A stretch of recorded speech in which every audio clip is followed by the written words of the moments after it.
Wow! Onion dosa. My choice is always onion dosa. Vegetable dosa. It's my choice. Podi dosa. My choice is podi dosa. Wow! Masala dosa. It's always my choice. Dosa வகைகளில் ஒவ்வொருவருக்கும் ஒவ்வொரு choice இருக்கலாம். ஆனால் எல்லா வகை தோசைகளுக்கும் ஒரே choice இதயம். சுரா கைட் 12ஆம் வகுப்பு பொதுத் தேர்வுக்கான புதிய பதிப்பு. அதிக மதிப்பெண் பெற சுரா கைட் அனைத்து புத்தக கடைகளிலும் கிடைக்கும். Also available on Amazon, Flipkart and surabooks.com. சென்னையை சேர்ந்த திருநங்கை ரக்ஷிதா ராஜ் என்பவர் ஹைகோர்ட்டில் மனு ஒன்றை தாக்கல் செய்தார். அதில் தமிழக அரசின் பிற்படுத்தப்பட்ட, மிகவும் பிற்படுத்தப்பட்ட மற்றும் சிறுபான்மையினர் நலத்துறை 2015 ஏப்ரல் 6 அரசாணை ஒன்றை பிறப்பித்தது. மாநிலத்தில் 3ஆம் பாலினத்தவர்கள் கல்வி, சமூகம் மற்றும் பொருளாதாரத்தில் மிகவும் பின்தங்கிய நிலையில் உள்ளனர்.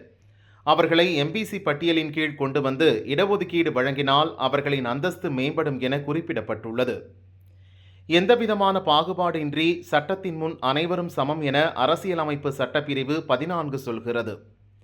பிரிவு 15 மதம், இனம், சாதி, பாலினம் உள்ளிட்டவற்றில் ஏதேனும் ஒன்றை வைத்து எவருக்கும் அரசு பாகுபாடு காட்டக்கூடாது.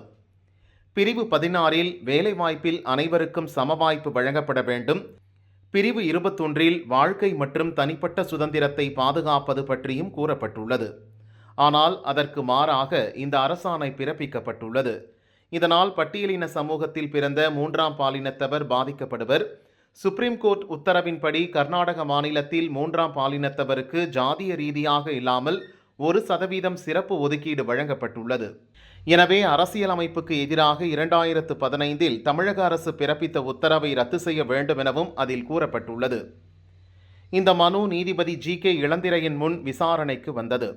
மனுதாரர் தரப்பில் வழக்கறிஞர் NS தன்வி ஆஜராகி மனுவில் உள்ள கருத்துகள் தொடர்பாக வாதாடினார். அரசு தரப்பில் ஆஜரான கூடுதல் அரசு பிளீடர் விஜய் ஆனந்த் அதற்கு பதிலளித்தார். மாநிலத்தில் எம்பிசி பிரிவினருக்கு 20% இடஒதுக்கீடு வழங்கப்படுகிறது.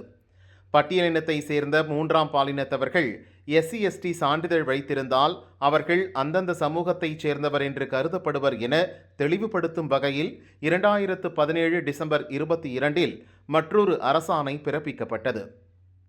எந்த சான்றிதழும் இல்லாத 3ஆம் பாலினத்தவர்கள் எம்பிசியாக கருதப்படுவர் என்றும் கூறினார். இருதரப்பு வாதங்களை கேட்ட நீதிபதி, பாலின அடிப்படையில் பாகுபாடு காட்டப்படுவது அரசியலமைப்பு சட்டத்திற்கு எதிரானது. சமூகம், கல்வியில் பின்தங்கிய வகுப்பாக 3ஆம் பாலினத்தவர்கள் உள்ளனர். ஒட்டுமொத்தமாக அவர்களிடையே பாகுபாடு காட்டப்படுவதால் மாநில அரசுகள் இடஒதுக்கீடு வழங்க வேண்டும் என சுப்ரீம் கோர்ட் தெரிவித்துள்ளது. 2015 பிறப்பித்த உத்தரவு தன்னிச்சையானது. அரசியலமைப்பு சட்டப்பிரிவுகளை மீறும் வகையில் உள்ளதால் அந்த உத்தரவு ரத்து செய்யப்படுகிறது.